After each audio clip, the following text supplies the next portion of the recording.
Well, here we go. The secret to a long and happy marriage. I first like to address the men. First thing every morning, turn to your wife, and the first thing you should say to her is, "I'm sorry." Doesn't matter. It works.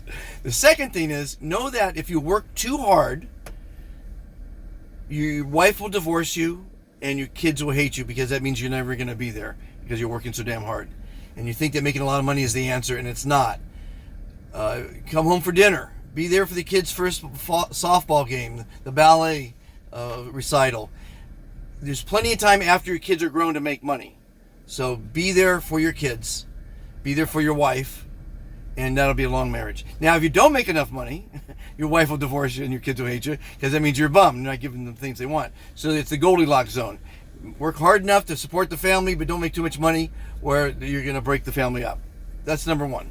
Number two is your relationship starts out very passionate.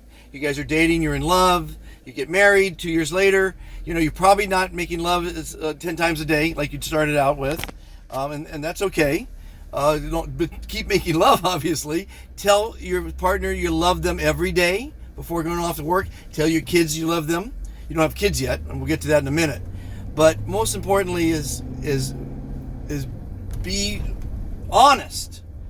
And hopefully you started the relationship off honest. A lot of people aren't honest because they don't want to be hurt. So what they do is they put on a facade. And after about 10 years of marriage, they realize, oh, well, we've been married 10 years now. I could be myself now. And the problem is that person didn't marry that person, and that's why they break up. One of the reasons.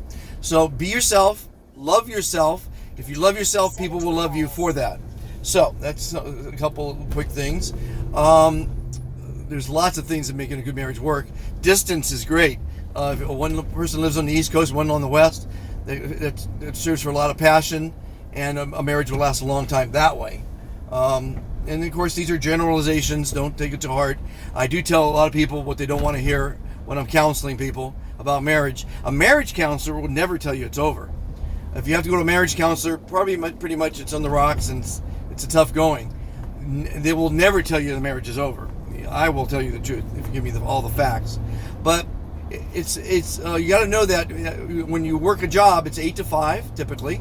And you could do it in your sleep. You could do it anytime, day or night, without even thinking, being drunk, hungover. A relationship is 24/7, 365 for the rest of your life. You've got to compromise. You've got to think of the other person. You've got to be a giving person.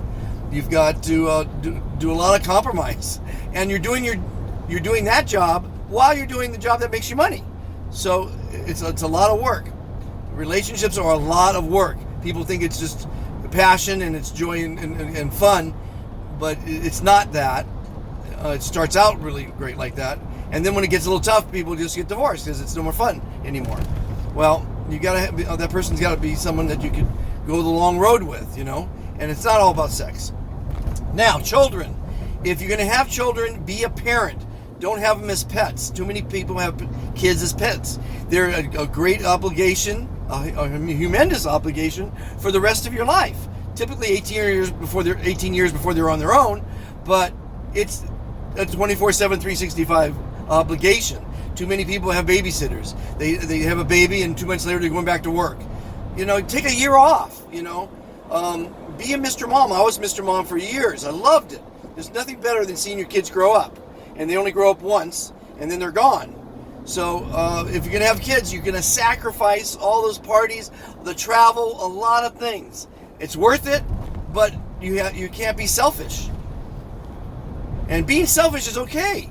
It's better to be selfish and not have kids and turn out bad kids and live for yourself than to be a bad parent. Parenting is a huge responsibility. Worse than having a pet. So anyway, those are some of the answers on a long and happy marriage. We want everyone to be kind and considerate and friendly and polite, not just to your spouse, but to everybody. Tell your spouse they're fantastic every day. Tell them when they cook a meal that it was fantastic. Be fantastic. I'm glad you guys are being fantastic. I want everyone to be. It's going to make the world a better place. I want marriages to work out. It's not just a fun ride. It's a long haul, but it's worth it. and relationships can grow stronger in time, as they should. But remember, it's not about, the passion will fade, and hopefully the love will stay there, and the friendship will grow stronger, and you'll live happily ever after. That's the goal. So I hope I answered a couple I hope I answered that question sufficiently. Be fantastic, and thanks for being fantastic, everybody. Send your questions in to Dr. Fantastic at what is the website, the email? The email is Monty, the talk show host at gmail.com. I'm losing my mind. Bye, everybody.